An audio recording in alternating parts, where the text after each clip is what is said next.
Hello everyone, welcome to target for IQ. Myself Ravindra Kumar. तो देखिएगा, काफ़ी इंपॉर्टेंट निबंध की सीरीज में हम आज जो निबंध करेंगे, चौथा निबंध आपका, भारत में लोकतंत्र एवं अभिव्यक्ति की स्वतंत्रता। ठीक है, फ्रीडम ऑफ स्पीच। तो ये काफ़ी इम्पोर्टेंट है हमारी डेमोक्रेसी में, और इस पर चर्चा भी होती रहती है यदा कदा। हालांकि थोड़ा अगर कहें तो हम सब्जेक्टली निबंध हो जाता है, लेकिन थोड़ा करंटली भी निबंध है। ठीक है, इसलिए इम्पोर्टेंस है इसकी। बाकी सब्जेक्टली निबंध बहुत हैं, आर्टिकल 44 पर ऐसे हम उसको नहीं करेंगे, क्योंकि सब्जेक्टली निबंध ना इतना आपके सब्जेक्ट अलग अलग हैं, वहीं से काफ़ी क्वेश्चन कर लेता है। निबंध में हिंदी में तो उसको बेसिकली कुछ अलग हटके चाहिए ना, करंट के मुद्दे हों, या आपका जैसे महिला सशक्तिकरण है, या सूखा मरुस्थलीकरण पर हो। ठीक है, जल के ऊपर जैसे सूखा मरुस्थलीकरण में आ जाता है, तो वो काफ़ी इंपॉर्टेंट रहते हैं। पता है उनको कि सब्जेक्टिव निबंध पूछेंगे तो लिख ही देगा बच्चा, इसलिए सब्जेक्टिव निबंध का मोटिव इतना मेरा रहता नहीं है आपको कराने का। ठीक है, आपने भी प्रीवियस अगर बैच ज्वाइन किया होगा, एपीओ में हो या आप और स्टेट के में हो, तो आपको पता चल जाएगा कि हाँ, इतने सब्जेक्ट निबंध नहीं रहते। अच्छा, इसकी बात करें तो अब देखिएगा, इसका बैच आपको ऑलरेडी अभी हम क्या कर रहे हैं, कुछ क्लासें लाइव हुई हैं और वो ऐप पर हैं। अब इस माध्यम से भी कर रहे हैं, ये बेस्ट तरीका है। जैसे एग्ज़ाम के फॉर्म वगैरह आएंगे, आपको इन चीज़ों का लाइव भी करा देंगे बोर्ड के माध्यम, डिजिटल बोर्ड के माध्यम से। इतना हार्ड नहीं है। ठीक है, सब कुछ आसान है और ये बेस्ट तरीका है। टाइम भी कम और चीज़ें ज़्यादा इम्प्लीमेंट होती हैं। ठीक है, तो आप इसी को अच्छे से अपना करिएगा। जो जो निबंध दिए जा रहे हैं ना, आप उसको, आपको गैप से दिया जा रहा है, दो दिन के गैप से निबंध, तो आप उसमें उस चीज़ को करिए। ठीक है, लिखिए पहले अपने हाथ से, ये नहीं कि प्रिंट निकलवा रहे हैं, फिर उसका ऑडियो देखिए, समझिए। इतना काम आप ज़रूर करिए, बर्डन ना बढ़े। आपको पता है लोक सेवा आयोग एकदम से भर्ती निकालता है, वैकेंसी आपकी, और एकदम से पूरी कराता है। ठीक है, चलिए, सबसे पहले आपके मन में विचार ये आना चाहिए किसी भी निबंध को आप कर रहे हैं, कि आखिरकार ये जो निबंध पूछा है उसने हमसे किस विषय पर पूछा है। ठीक है, शब्दों को आप पढ़ेंगे, आपको पता चल जाएगा। भारत में लोकतंत्र एवं अभिव्यक्ति की स्वतंत्रता, यानी कि इंडिया में जो डेमोक्रेसी है और फ्रीडम ऑफ स्पीच जो है, उसके ऊपर ये आपको लिखना है। आप इसमें बहुत सारा लिख सकते हैं। आप जुडिशरी से संबंधित और लॉ आपने पढ़ा है, तो कॉन्स्टिट्यूशन भी आपने पढ़ा ही है। अब इसमें लिखने को बहुत सारा लिख सकते हैं। अब जैसे ग्रुप में भी आपके बहुत सारे स्टूडेंट क्या करते हैं, जैसे हम कराते हैं निबंध, तो साथ के साथ प्रैक्टिस करते हैं और फिर लिख करके भेजते हैं। फॉर एग्जांपल, मैंने एक निबंध आपका डाला है, जो एक छात्रा है उन्होंने लिखा था वो। ठीक है, सानिया नाम है शायद उनका, और बहुत ही अच्छे तरीके से लिखा उन्होंने, बहुत अच्छे तरीके से लिखा है। मतलब डायग्राम से भी थोड़ा शो कर दिया है। तो आप में अगर ये कला है, अगर आप थोड़ा जैसे मरुस्थलीकरण के ऊपर किस साइड में, भारत के साउथ में, ईस्ट में, जहाँ पर भी थोड़ा मरुस्थलीकरण क्षेत्र है, उसको दर्शा दिया मैप बना के इंडिया का, थोड़ा 1-2 सेकंड, मतलब 1 मिनट में मैप बनाया और ड्रॉट से समझा दिया उस पर कहाँ ड्रॉट होता है भारत में, सूखा कहाँ पर अधिक देखने को मिलता है। तो इस तरीके से कलात्मक जो रुचि है आपको, वो खुद पैदा करनी पड़ेगी। आपकी वैसी अभिरुचि हम जगाएंगे, क्योंकि आपको भाई ये है कि कंटेंट मिलना चाहिए ना, फिर उस पर थोड़ा सा वर्क आपको भी करना है कि हाँ, इसमें और किस तरीके से हम मॉडिफिकेशन कर सकते हैं, किस तरीके से हम, और जैसे आप इसमें लोकतंत्र की अभिव्यक्ति में आपको लगता है कि हाँ, ये आर्टिकल हमको लगता है ऐड कर देना चाहिए, तो वहाँ पर आप ऐड कर सकते हैं। किसी और निबंध में आपको लगता है कि हाँ, ये कॉन्स्टिट्यूशन से या अमेंडमेंट से, एक्ट से रिलेट कर रहा है, तो वहाँ पर कर सकते हैं। तो ये थोड़ी चीज़ें यूनिक हो जाती हैं और यही फिर आपके नंबर बढ़ाती हैं। ठीक है, आप भी समझदार हैं काफ़ी, तो चीज़ों को थोड़ा ना, मतलब मॉडिफिकेशन करने की सोचा करें। जो चीज़ एज एड दी गई है, यानी कि बिल्कुल वही डिक्टो याद करनी है। ठीक है, जब उसको थोड़ा इधर उधर से देखेंगे तो बहुत चीज़ें और याद होती हैं। ठीक है, चलिए, शुरू में कुछ ऐसा स्टेटमेंट हो किसी का, या कुछ अभी आपकी कोटेशन हो, उसको डाल दीजिए। हर निबंध में वैसे ज़रूरी नहीं होता है, जैसे सूखे वगैरह पर है इस तरीके से नहीं, सूखे पर तो है, और भी निबंध होते हैं जिसमें ज़रूरी नहीं होता है एकदम, करंट में जो निबंध रहते हैं। तो सर्वोच्च न्यायालय के एक न्यायाधीश ने एक कार्यशाला में कहा था कि कार्यपालिका और न्यायपालिका नौकरशाही की आलोचना को देशद्रोह नहीं कहा जा सकता। मतलब आप सिंपल समझते हैं कि आजकल थोड़ी आलोचना वगैरह को देशद्रोह की श्रेणी में नहीं रखा जा सकता, वो नौकरशाही की आलोचना हो या न्यायपालिका की या कार्यपालिका की। अब प्रत्येक भारतीय को नागरिक के रूप में सरकार की आलोचना करने का अधिकार है, और इस प्रकार की आलोचना को राजद्रोह के रूप में परिभाषित नहीं किया जा सकता है। आपको भी पता है राजद्रोह भी बहुत, इसकी डेफिनेशन चेंज हो गया, अमेंडमेंट हो गया है। तो ठीक है, इसमें आप वो भी ऐड कर सकते हैं बीच में। ठीक है, चलिए, आलोचना को राजद्रोह के रूप में परिभाषित करने की स्थिति में भारत का लोकतंत्र एक पुलिस राज्य के रूप में परिणित हो जाएगा। बिल्कुल, लगभग 21 महीने के राष्ट्रीय आपात के बाद जेल से स्वतंत्र हुए स्वर्गीय पंडित अटल बिहारी वाजपेयी के निम्नलिखित कथनों से परिलक्षित होता है कि लोकतंत्र में व्यक्ति की महत्ता कितनी अधिक है। अब इसमें कुछ उन्होंने कहा था, ये उसी समय का है टाइम पीरियड जब लगभग सारे नेताओं को जेल में डाल दिया गया था आपातकाल के समय। ठीक है, सब जानते हैं उस बारे में।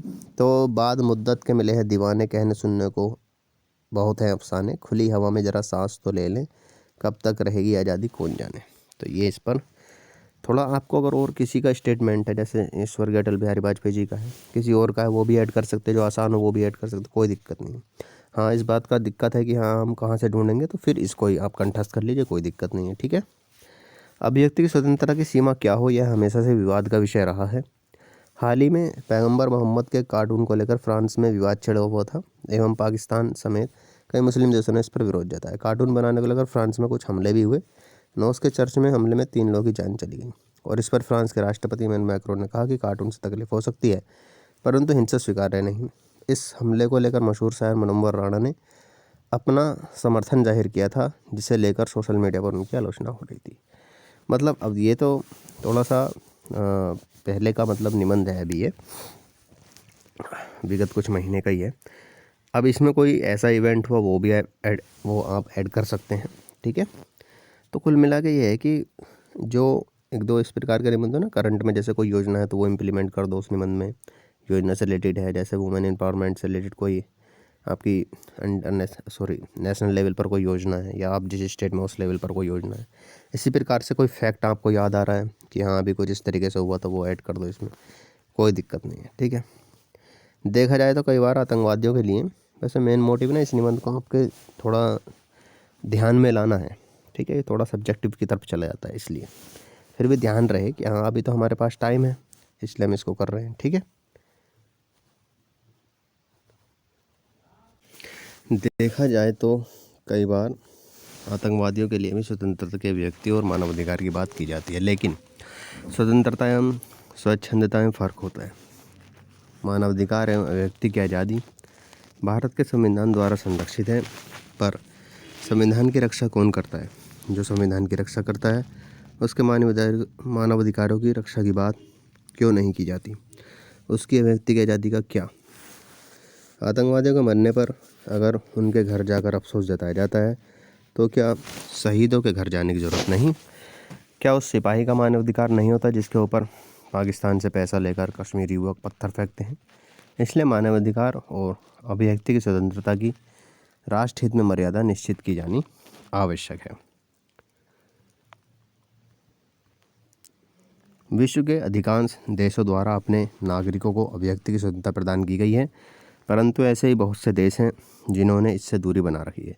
इस संबंध में अगर भारतीय परिप्रेक्ष्य में बात की जाए तो यहाँ अभिव्यक्ति की स्वतंत्रता न सिर्फ अधिकार है बल्कि भारतीय सभ्यता एवं संस्कृति की एक महत्वपूर्ण विशेषता भी रही है,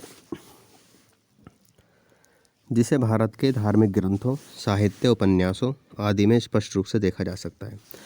अभिव्यक्ति के स्वरूपों की बात की जाए तो इसमें किताब, चित्रकला, नाटक, फिल्म निर्माण, वर्तमान में सोशल मीडिया को अभिव्यक्ति में सम्मिलित किया जाता है। मतलब अभिव्यक्ति से मतलब क्या है कि आप किसी प्रकार की पेंटिंग हो, नृत्य हो, आप फिल्म निर्माण से जुड़े हों, ये सब अभिव्यक्ति की स्वतंत्रता ही है। ठीक है। इस प्रकार स्वतंत्र अभिव्यक्ति की भारतीय परंपराओं किसी प्रकार से हानि पहुंचने से बचाने हेतु भारतीय संविधान निर्माताओं द्वारा इसे कानूनी वैधता प्राप्त करते हुए मूल अधिकारों का हिस्सा बनाया गया था। मतलब यह अभिव्यक्ति की स्वतंत्रता के तहत आप कुछ भी बोल सकते हैं और फिर कुछ होता है तो आप क्या कह देंगे कि हमारा मूल अधिकार है। इसकी कोई समय सीमा नहीं है। ठीक है। अनुच्छेद 19(1) के कै के तहत वाक एवं अभिव्यक्ति की स्वतंत्रता सभी प्रकार की स्वतंत्रताओं में प्रथम स्थान इसको दिया गया है। तो यही घुमा फिरा के मतलब अगर कोई देश विरोधी नारे देता है, इस तरीके से बोलता है, तो वो सिंपल क्या कहते थे, हमारा मूल अधिकार है, हमारे मुंह से निकल गया। इस तरीके से स्टेटमेंट को तोड़ मरोड़ कर पेश किया गया। तो फिर उसमें घुमा फिरा गया था कि अभिव्यक्ति की स्वतंत्रता अधिकार कहाँ तक है, सीमा है कुछ नहीं, तो ये थोड़ा डाउट में रहता है। किंतु अभिव्यक्ति की स्वतंत्रता का अधिकार निरपेक्ष नहीं है, इस पर युक्तियुक्त निर्बंधन है। भारत की एकता, मतलब ये भी नहीं है कि बिल्कुल ही आउट हो। इससे क्या है, भारत की एकता, अखंडता, संप्रभुता पर खतरे की स्थिति में, वैदेशिक संबंधों पर प्रतिकूल प्रभाव की स्थिति, न्यायालय की अवमानना की स्थिति में इस अधिकार को बाधित किया जा सकता है। मतलब लग रहा है कि भारत की एकता, अखंडता को खतरा है, ठीक है, इस प्रकार से इसको बाधित किया जा सकता है। भारत के सभी नागरिकों को विचार करने, भाषण देने और अपने व अन्य व्यक्तियों के विचारों के प्रचार की स्वतंत्रता प्राप्त है। प्रेस एवं पत्रकारिता भी विचारों के प्रचार का एक साधन ही है। 19 प्रेस भी सम्मिलित है इसमें, जो प्रेस की स्वतंत्रता है, ठीक है। सुप्रीम कोर्ट अगर बात करें तो सुप्रीम कोर्ट ने विचार और अभिव्यक्ति के मूल अधिकार को लोकतंत्र के राजीनामे का मेहराब कहा है।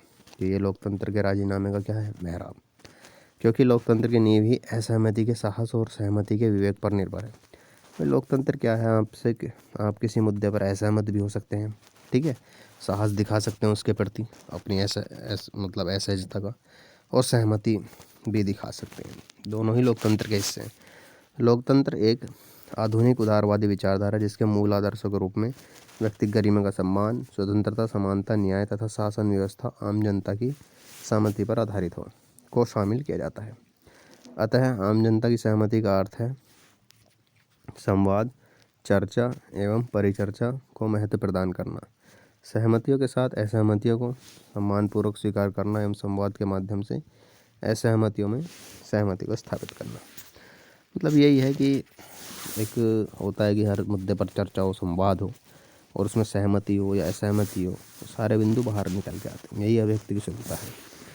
अभिव्यक्ति की स्वतंत्रता के कारण भारत के लोकतांत्रिक शासन प्रणाली के अंतर्गत शासन की शक्तियों का आज तक शांतिपूर्ण हस्तांतरण होता आया है, जिसने भारत को दुनिया का सबसे बड़ा लोकतांत्रिक देश बनाया एवं इसे स्थायित्व प्रदान किया।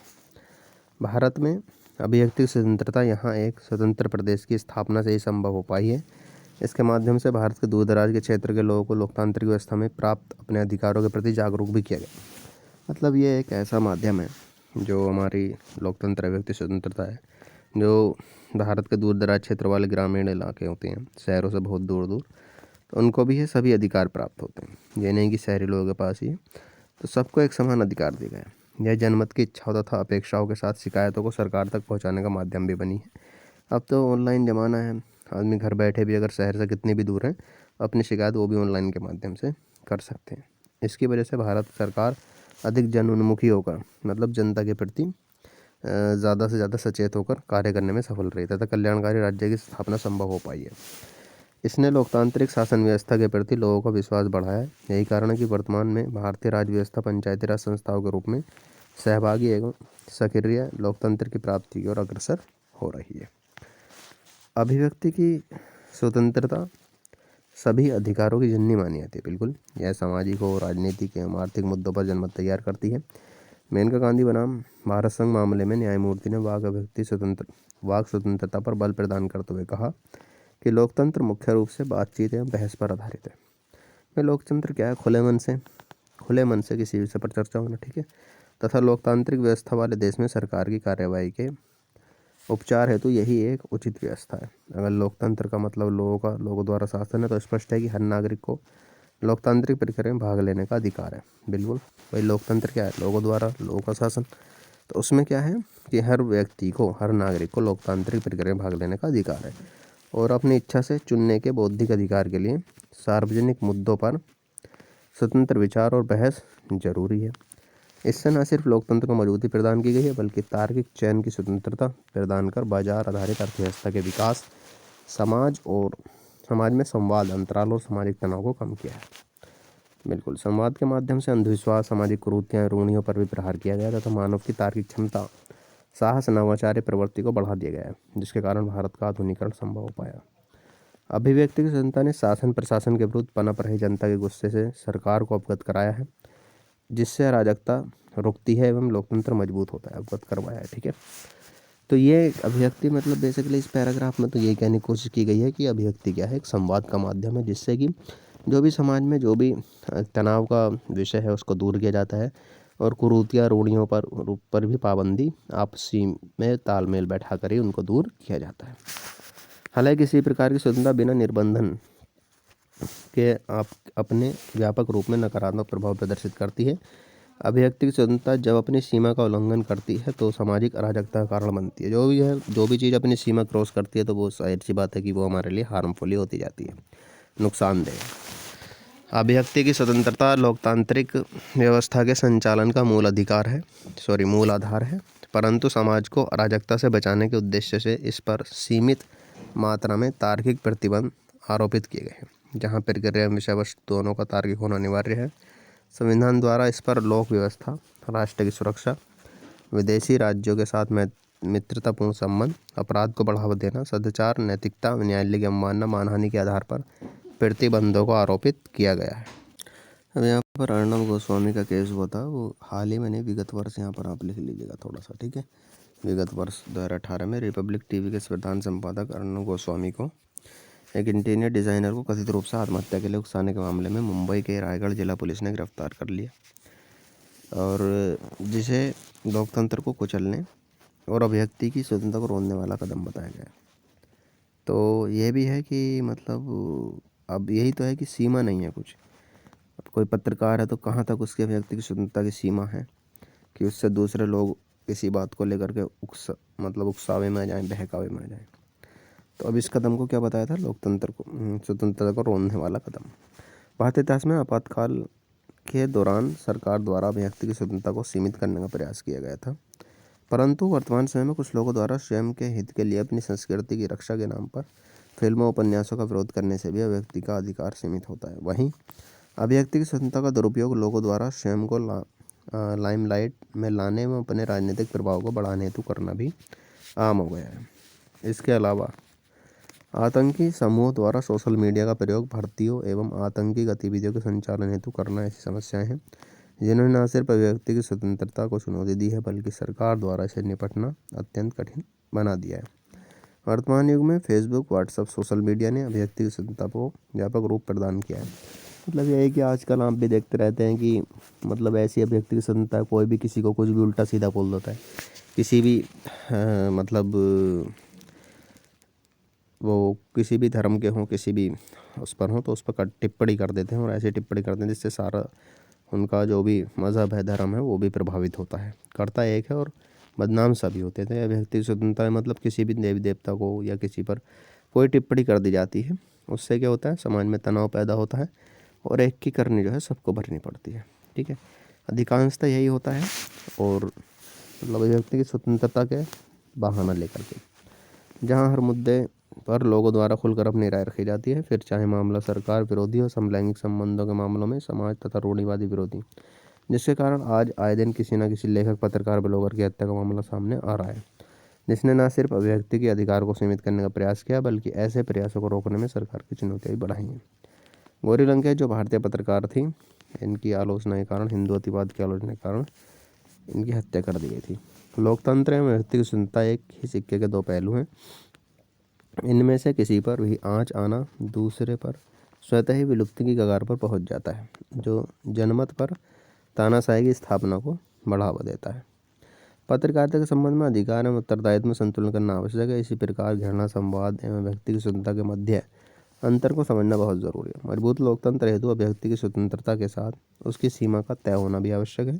इन दोनों में पूरकता के संबंध को स्वीकार करते हुए बढ़ावा देने की आवश्यकता है, ताकि राष्ट्र लगातार प्रगति के रास्ते पर अग्रसर हो सके, समाज समावेशी बने एवं विश्व में भारतीय संविधान, जो कि अभिव्यक्ति की स्वतंत्रता हेतु प्रसिद्ध है, की गरिमा बरकरार रहे।